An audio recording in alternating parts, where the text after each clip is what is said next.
Nós não vamos tratar de oração, né? Os cânticos falaram de oração, mas isso aí foi culpa do pregador que demorou a definir o tema e demorou passar o tema para líder da música, mas ainda assim eu passei o hino Saudade. Nós vamos falar um pouco sobre o nosso lar celestial, sobre o nosso prêmio em Cristo Jesus. Vamos fazer a leitura de todo o capítulo. Os irmãos, mesmo assentados, acompanhem comigo nas suas Bíblias ou na projeção. A palavra do Senhor diz assim, Filipenses capítulo 3. Por fim, meus irmãos, alegrem-se no Senhor. Nunca me canso de dizer-lhes essas coisas, e o faço para protegê-los. Cuidado com os cães, aqueles que praticam o mal, os mutiladores que exigem a circuncisão. Para nós que adoramos por meio do Espírito de Deus, somos os verdadeiros circuncidados. Alegramo-nos no que Cristo Jesus fez por nós. Não colocamos nenhuma confiança nos esforços humanos, ainda que, se outros pensam ter motivos para confiar nos seus próprios esforços, eu teria ainda mais.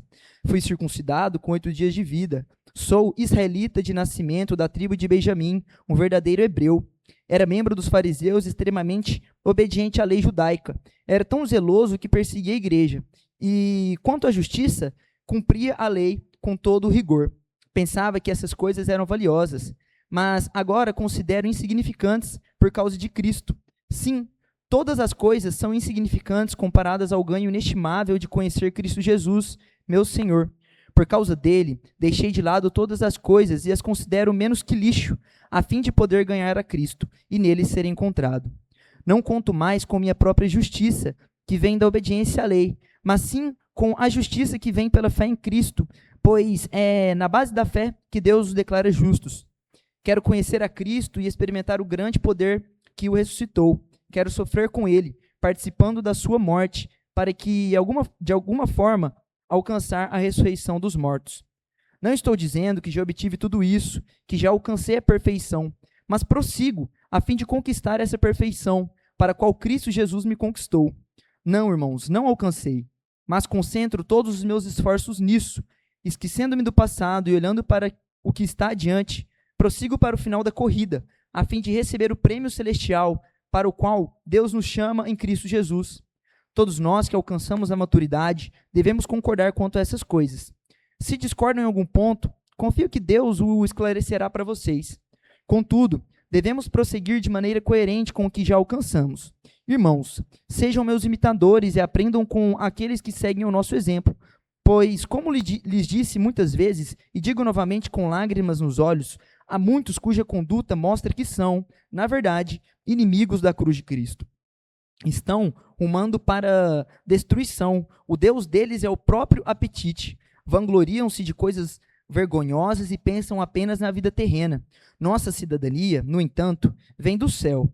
E lá aguardamos ansiosamente a volta do Salvador, o Senhor Jesus Cristo. Ele tomará nosso frágil corpo mortal e o transformará num corpo glorioso como o dele, usando o mesmo poder com o qual submeterá todas as coisas a seu domínio. Amém. Oremos.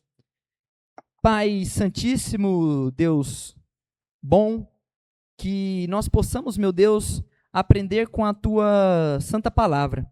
Que os irmãos, ó Deus, tenham o mesmo privilégio que eu tive, ó Pai, de o Senhor falar através desse texto. Muito obrigado, meu Deus, porque ao longo dos anos, ó Deus, as obras missionárias nos permitiram, ó Deus, ter a palavra em mãos. E que privilégio é isso, ó Pai. Muito obrigado porque ela é viva e eficaz e porque ela tem o poder de mudar a nossa vida, Pai. Que o Senhor complete em nós aquilo que o Senhor deseja. E assim eu oro em nome de Jesus Cristo. Amém.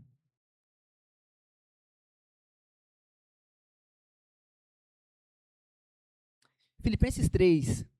Eu, há muito tempo, tinha pensado em falar sobre, porque eu acho fantástico quando Paulo traz alegorias de esportes na sua palavra, no seu evangelismo, porque eu sou professor de educação física. Então, para mim, quando ele fala de corrida, quando ele fala de luta, é muito legal. E a palavra diz que Paulo, ele diz, né, que ele fez de tudo para com todos para anunciar o evangelho.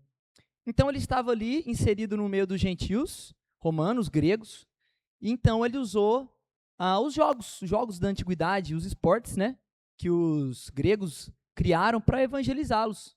Paulo usou poesias, usou textos e usou os esportes para atingir o coração dos gentios. E hoje nós vamos, eu dei o título de Maratona em Cristo para esse sermão. Nós vamos pensar na vida do cristão como uma maratona, a qual a gente tem que prosseguir até o fim para encontrar nosso prêmio celestial em Cristo Jesus. E nós vamos entender, né, aí um pouco da história da maratona, como um bom professor de educação física. A maratona são 42 quilômetros, bastante, não sei quem já andou essa distância toda, eu não andei. A maratona ela surgiu com um mito da batalha de maratona, que um guerreiro saiu entre as duas cidades, o nome dele era Filípides, e ele percorreu essa distância para anunciar o resultado dessa batalha. E aí nós vamos pensar, porque não é fácil percorrer uma maratona, não é fácil para o corredor iniciante correr os 5 quilômetros, 10 ou 20, e nós vamos meditar nisso em 3 pontos. Primeiro, encontrando o trajeto, trilhando o caminho e o prêmio final. Primeiro, todo ser humano, ele nasce em pecado. A natureza humana é pecaminosa. Antes de darmos o nosso primeiro passo em direção antes de darmos nosso primeiro passo, enquanto nenéns, enquanto crianças, o primeiro passo já foi dado em direção à condenação. Porque nós nascemos pecadores, a natureza humana, ela nos condena, né, através do pecado de Adão, nós fomos condenados pelo pecado. E a palavra do Senhor diz em Romanos 3:23, porque todos pecaram e destituídos estão da glória de Deus. Sem Cristo não haveria outro percurso para essa maratona, que não fosse um caminho que leva à perdição. O pecado nos afastou de Deus, nos tirou do caminho. E aí, no capítulo 3, Paulo inicia chamando os irmãos para se alegrarem, porque na carta que ele escreve a Filipos, ele estava preso. Então ele vem alertando os irmãos para que se alegrassem, que mesmo ele estando preso, ele tinha regozijo, ele tinha gozo no Senhor. E os irmãos que também estavam passando por lutas, para que eles compartilhassem dessa mesma alegria. Então no versículo 1, ele vem chamando os irmãos a isso. E na nossa caminhada, mesmo com dificuldades, a gente tem que ter essa alegria no Senhor. Logo na sequência, Paulo vai alertar sobre os falsos mestres, que exigiam a circuncisão.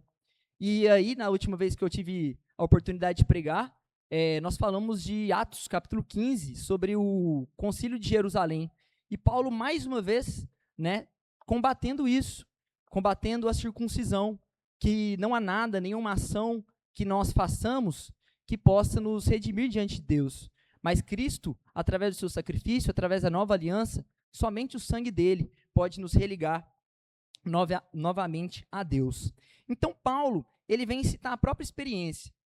Ele diz que ele era um judeu da tribo de Benjamim, obedecia à lei, foi fariseu, perseguiu a igreja, mas nada daquilo era válido.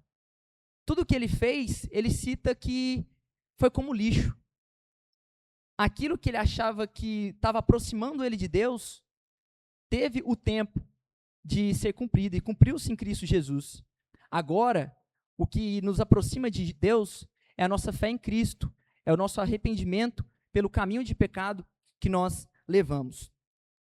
E em Romanos 3, 10 e 11 diz assim: como está escrito, não há nem um justo sequer, não há ninguém que entenda, não há ninguém que busque a Deus. Então, por mais que eu leve uma vida tentando fazer o máximo de bondade que eu consiga, por mais que eu leve uma vida o mais reta diante dos olhos dos homens, Deus conhece o nosso coração. Eu não consigo, pelas minhas próprias forças, me tornar justo. Somente Cristo pode nos justificar diante de Deus. E aí, pensando na maratona, como então nós vamos entrar no trajeto correto. Se a gente for olhar a prova lá, é tudo demarcadinho por onde eles vão percorrer o trajeto, tem ali uma moto guiando o pelotão, é meio difícil desviar do caminho. Mas então a gente estava trilhando um caminho que levava à perdição.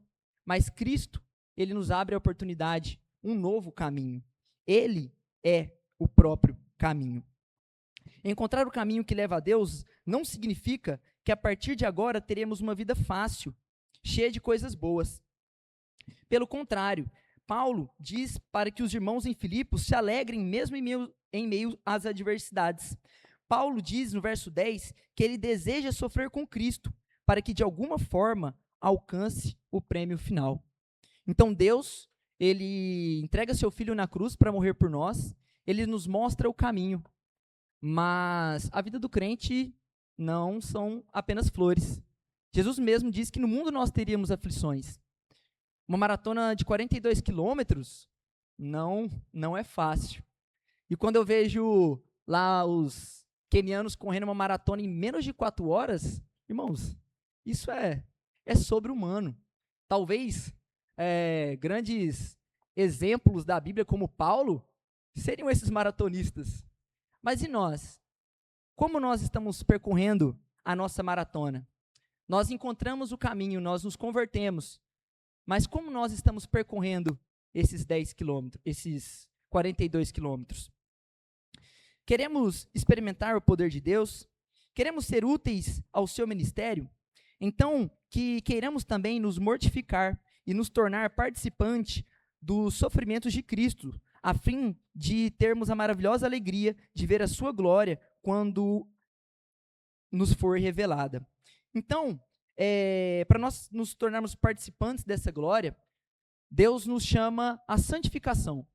Um processo que depois da conversão nós temos que passar durante essa nossa caminhada. E aí, como eu comentei, um corredor ele não corre os 42 quilômetros de cara. Não façam isso, irmãos, é loucura. Começa com 5, começa depois com 10, 20, para depois, aí sim, quem sabe uma maratona, ou os mais radicais, quem sabe uma ultramaratona nas montanhas, na neve. Mas nossa vida em Cristo é semelhante a isso. Quando nós nos convertemos, e o Joab até falou isso, nós temos que ser alimentados do Evangelho, ali de palavras simples, do cerne, daquilo que é básico para a vida do cristão. Mas a gente não pode se contentar somente com isso. Se os irmãos acompanham alguma coisa aí de atletas, enfim, acho que todos sabem disso, há uma dieta a ser seguida, há uma suplementação. Então a gente não pode ficar a vida toda como crentes em Cristo Jesus no básico, no raso. Nós temos que aprofundar, nós temos que ter maturidade. Se nós quisermos chegar até o fim, não adianta eu parar pelo meio do caminho. E aqui, a gente não está buscando desempenho. A gente não quer chegar como os quenianos em 4 horas. A gente quer chegar no fim. Porque nós somos fracos, nós somos falhos, pecadores. E eu sempre lembro, quando eu penso em maratona, eu lembro daquele caso do Vanderlei Cardoso. Pode chegar um maluco e te tirar da maratona. Você está lá vencendo e o inimigo, uma pessoa vem para atrapalhar a sua caminhada. Mas isso não nos pode tirar do nosso alvo, do nosso foco. Se eu vou chegar em primeiro, segundo, terceiro, ou se eu vou ganhar a medalha de honra ao mérito no final, não importa. O que importa é que a gente prossiga, que a gente continue passo após passo. E de uma forma, agora pensando na nossa vida com Cristo, de uma maneira cada vez melhor. Porque eu posso chegar ao fim em 8 horas, mas um bom corredor, ele quer melhorar o seu tempo. Ele quer se desafiar. E assim devemos ser nós, querendo cada vez melhorar nossas vidas como servos do Senhor. Não podemos nos contentar com pouco. O Joab, hoje na Escola Bíblica Dominical, ele comentou sobre uma intenção de transformar a nossa escola bíblica num futuro, distante ou não, em, quem sabe, um instituto bíblico. Então, nós temos que almejar coisas grandes. Temos que pensar que nós podemos e nós conseguimos fazer coisas grandes. Porque o nosso Deus é poderoso. Por mais que nós sejamos fracos, o nosso Deus é poderoso.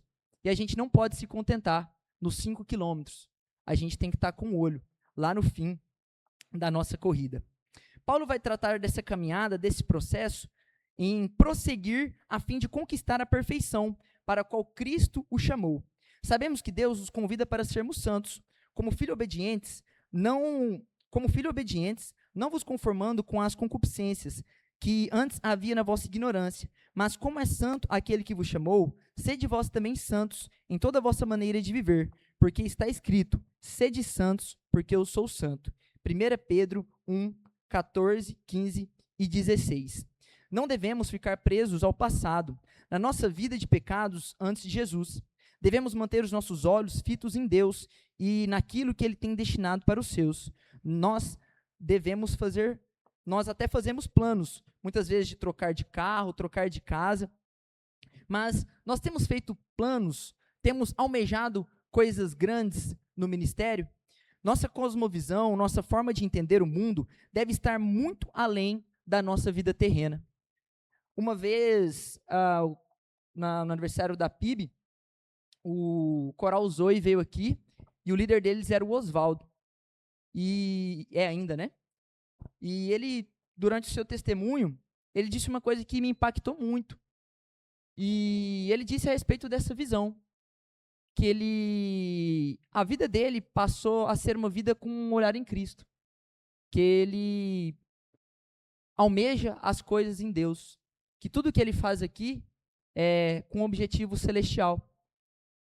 E como eu disse, a gente às vezes faz planos para trocar de carro, faz planos para comprar uma casa, para aumentar a família, trocar de emprego, mas todas essas coisas são passageiras.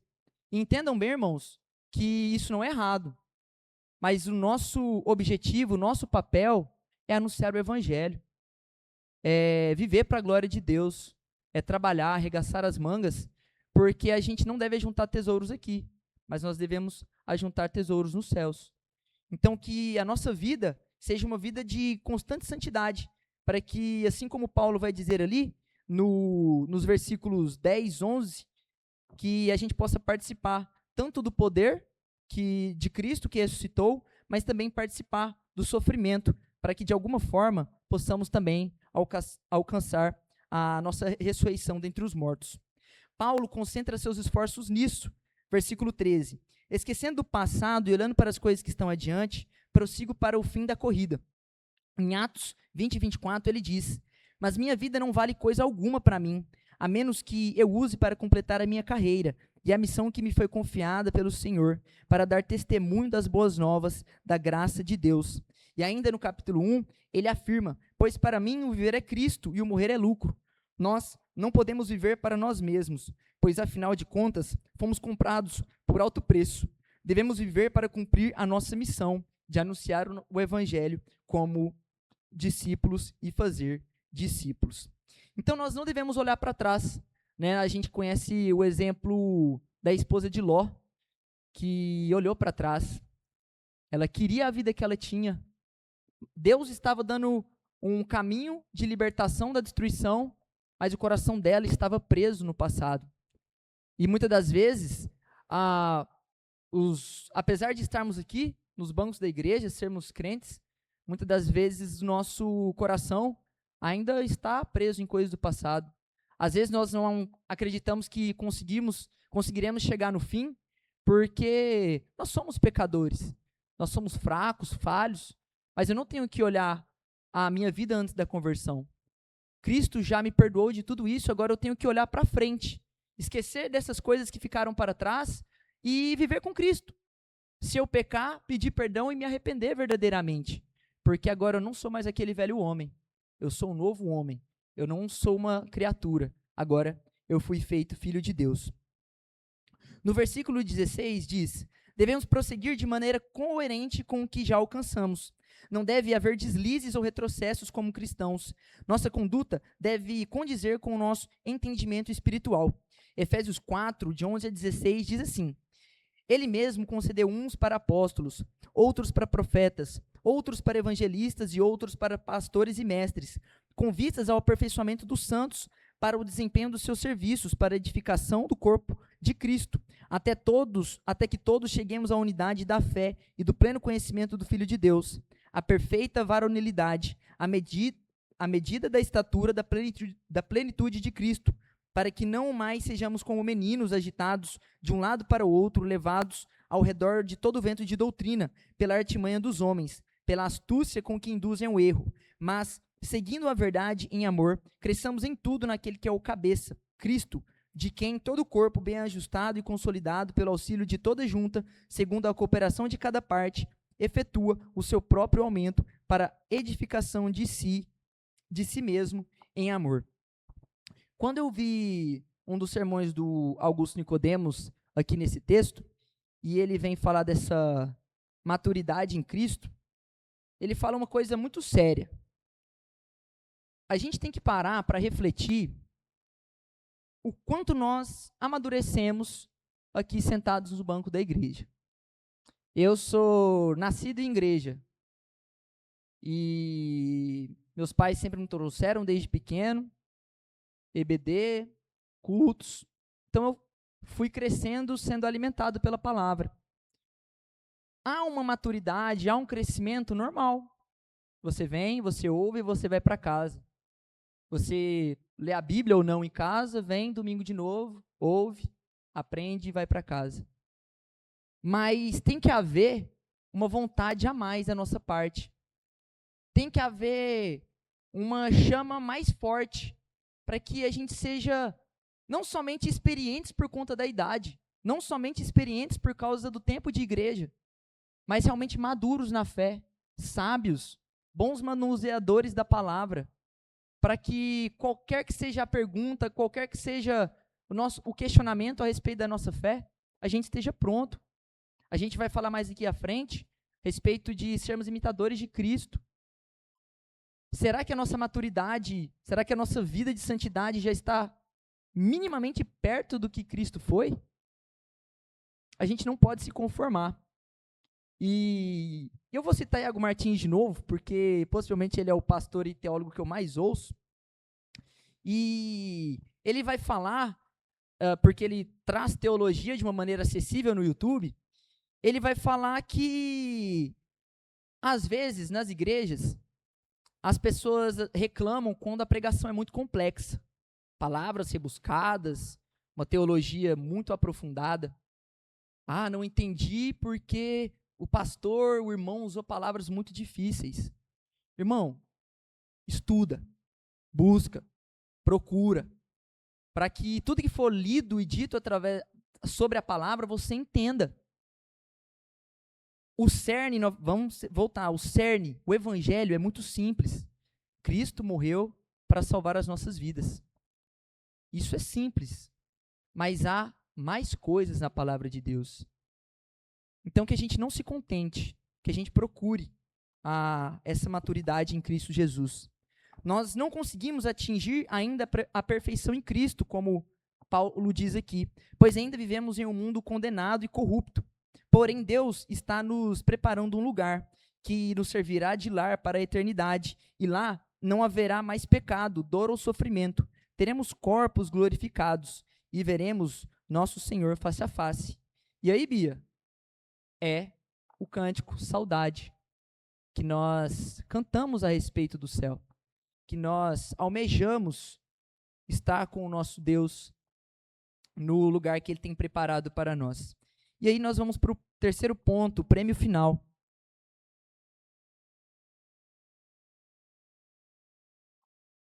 Meu Instagram é cheio de coisas de educação física. Academia, tênis, futebol. E agora chega para mim muita coisa de corrida também. Porque está em alta, grupos de corrida. E na faculdade meu professor uma vez citou que é um nicho que a gente pode trabalhar, porque os grandes centros, as cidades, o pessoal se organiza em grupos de corrida, que nem lá em Uberlândia, o pessoal vai para o Parque Sabiá, se organiza ali, faz um grupo, vai correr, e agora essa moda está chegando em Tubiara. Eu perdi já uns 2 alunos para corrida.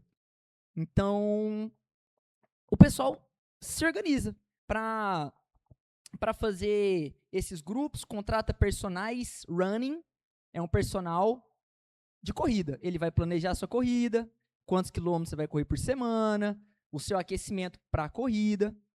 E Paulo é tipo um personal do crente. Ele dá instruções de como as igrejas deveriam viver. Ele dá exemplo de como a igreja deveria viver. Ali no capítulo 2, no verso 12, Paulo fala assim para os filipenses: quando eu estava aí, meus amados, vocês sempre seguiam minhas instruções. Agora que estou longe, é ainda mais importante que façam. Paulo, como pregador da palavra e apóstolo de Cristo, era um líder e um mestre que pregava e ensinava os preceitos de Deus. Mas, mais do que isso, ele vivia aquilo que pregava, tornando-se um exemplo a ser seguido, um verdadeiro cristão. Nós temos que ser inteligentes e aprender com os nossos irmãos em Cristo, sobretudo com os mais experientes e sábios. Mas temos que ser espertos e astutos, pois também há inimigos da cruz de Cristo, que têm espalhado um falso evangelho e levado muitos para um caminho enganoso. Então Paulo, ele vai alertar no verso 18. Ele diz: olha, eu ensinei vocês, se apeguem ao que eu ensinei para vocês, porque tem pessoas que estão pregando contra a palavra da cruz. E isso aí, o Brasil tá cheio. Se você abrir o Instagram rapidinho, o que tem de meme ou vídeo de pessoas que se dizem cristãos, crentes, mas estão deturpando, anunciando outro evangelho, a gente acha aos montes. E por mais loucuras que eu tenha visto a respeito de falsos mestres, sempre tem uma loucura pior. E até essa semana eu conversava com o Iago, meu colega de trabalho, falava: Iago, como tem pessoas que acreditam em loucuras? Como tem pessoas que acreditam que aquelas loucuras que estão sendo ditas é o evangelho? Portais espirituais, cabala, um monte de coisas que não estão aqui. E nós, como batistas reformados, cremos no sola escritura. E para nos defendermos dessas coisas, a gente tem que estar firme aqui, no que Paulo nos deixou, no que Cristo nos deixou. Uma vez, vendo um vídeo também dessas igrejas worship, eles falavam: na nossa igreja nós não lemos o Velho Testamento, porque nós acreditamos que o que vale é só o que Jesus Cristo falou. Olha que loucura, que bizarrice. Então, Deus não falou nada até Jesus. O anúncio de Jesus através de todo o Velho Testamento não adiantou de nada. Irmãos, a gente estudou na escola bíblica as cartas de João e as heresias estavam presentes, irmãos, 30, 50, 10 anos depois da morte de Cristo. A palavra estava fresquinha. Os apóstolos estavam vivos. Paulo teve uma conversão sobrenatural. Ele era doutor do Velho Testamento. Ele aprendeu com os apóstolos a respeito de Cristo e ele podia ensinar tudo.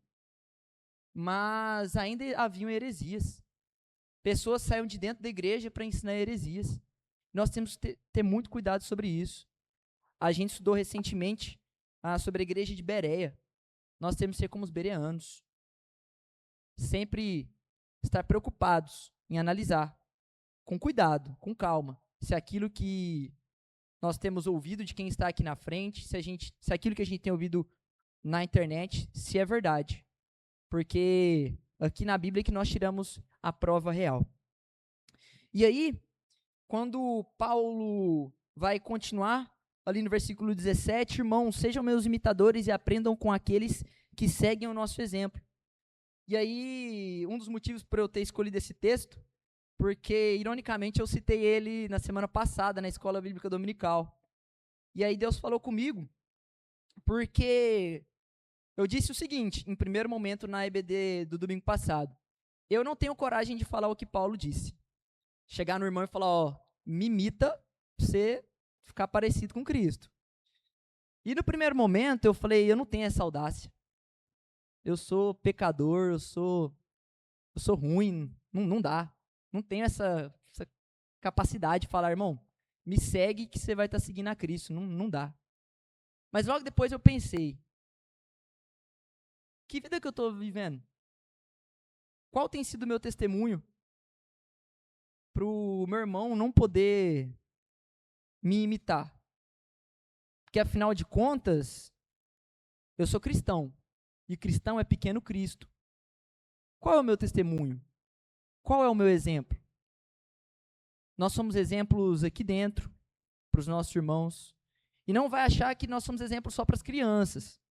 Você é exemplo para o irmão que está do seu lado. Jovem, não vai achar que a gente não é exemplo para os mais velhos só porque eles são experientes.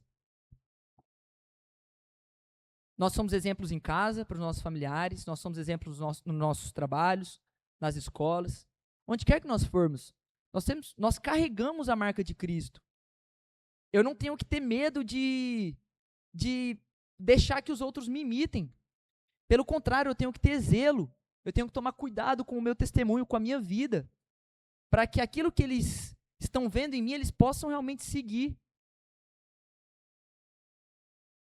Eu tenho que ter cuidado, porque caso eu erre em alguma coisa, eu tenho que ter humildade e sabedoria para falar, ó, aqui o que eu fiz não foi legal. A palavra de Deus diz assim, assim, assim, e ensinar. Tem um ditado, né? Faça o que eu digo, mas não faça o que eu faço. O crente tem que mudar um pouquinho o ditado. Faça o que eu digo e faça o que eu faço. Porque a nossa boca deve estar cheia da palavra. E a nossa vida deve refletir as atitudes de Cristo. E isso é uma responsabilidade. Era para Paulo porque era líder da igreja. Mas é para nós também, onde quer que estivermos. E aí eu comparei a vida do crente a uma maratona. Mas a gente pode comparar também, e talvez seja uma boa comparação, com uns 400 metros com barreira. Não sei quantos irmãos estão ligados aí no atletismo, mas é dar uma voltinha completa na pista com uma barreira de 1,20 m para os homens. É um pulinho grande, né? Um saltinho de 1,20 m, correndo 400 metros, às vezes em menos de 1 minuto, se não me falha a memória. É uma prova desafiadora. E talvez a prova dos 400 metros com barreira seja mais ou menos também associada à vida do crente. Porque no início, o corpo está cheio de energia. A mente almeja com todas as forças o tão aguardado prêmio. Mas há adversários que podem nos levar à derrota. E logo vêm as barreiras, que até podem nos fazer tropeçar, mas não nos devem impedir de continuar na corrida. E a vida para o cristão é realmente como essa prova. Paulo estava dentro da cadeia e estava sendo bênção na vida da igreja de Filipos. Paulo estava na cadeia cumprindo o ministério para o qual ele foi chamado. Em outra passagem, Paulo está na cadeia com Silas, louvando a Deus depois de ser açoitado. Deus liberta ele milagrosamente, em vez dele fugir, ele evangeliza o carcereiro. Então não há dificuldade, não há barreira que possam ou devem nos impedir de anunciar o evangelho, de continuarmos a nossa caminhada, de continuarmos avançando. Quando o Joabe se propôs, né, nas primeiras reuniões com a igreja, ele passou a ideia dele para a igreja, e a gente está pensando em coisas a longo prazo, né? 10 anos, o Joabe quer ter os meninos dele aqui, né? Ter o CPF de Tubiara, não sei nem se isso é possível, é brasileiro, né? Mas enfim. A gente está pensando em coisas distantes. O nosso olho tem que estar lá na frente. E aí uma curiosidade do atletismo, se o corredor derruba a barreira, ele não é desclassificado. Porque entende-se que tropeçar na barreira, por si só, já é um problema, porque ele vai perder tempo. Mas depois procurem na internet. Pessoas que caem, derrubam a barreira, não só tropeçam, caem, levantam, seguem e vencem a prova. Porque a palavra do Senhor nos diz que se permanecermos até o fim, se perseverarmos, nós seremos salvos. E essa tem que ser a nossa vontade, essa tem que ser a nossa convicção. Por mais difícil que seja, barreiras, sem barreiras, obstáculos. E tinha uma outra corrida na antiguidade, que a gente conhece os jogos modernos, mas na antiguidade tinha umas coisas meio loucas. Umas provas de esportes até a morte, corrida com obstáculo que eles tinham que atravessar fossos com estaca, caiu, morreu. A nossa corrida pode ser uma corrida lá da antiguidade, estaca, fosso de crocodilo, adversidades terríveis, como os nossos irmãos na Coreia, na África passam. Mas e as nossas adversidades enquanto crentes aqui no Brasil? E novamente, eu estou vendo muitos vídeos do Iago Martins, misericórdia. Novamente, eu me deparei com um testemunho e de um missionário, de um pastor na África, recebendo uma Bíblia de estudos, porque ele era pastor da igreja local, o líder da igreja local, e ele chorou copiosamente ao receber uma Bíblia de estudos. Essa minha Bíblia aqui, fica aí a indicação, NVT, Filamente, tem um aplicativo que tem estudos no celular. Ela me custou 85, acho que 85. E depois eu mandei para Amanda, estava na promoção, acho que estava de 69. Pessoal, para a gente é muito fácil. As nossas barreiras são ridículas. Ah, mas eu trabalho, não tenho tempo de ler a Bíblia. Ah, mas eu tenho dificuldade para anunciar o Evangelho. Ah, mas eu não consigo falar. Ah, mas eu não consigo orar em público. Se vira. Pede a Deus alguma forma para você ser instrumento nas mãos dele.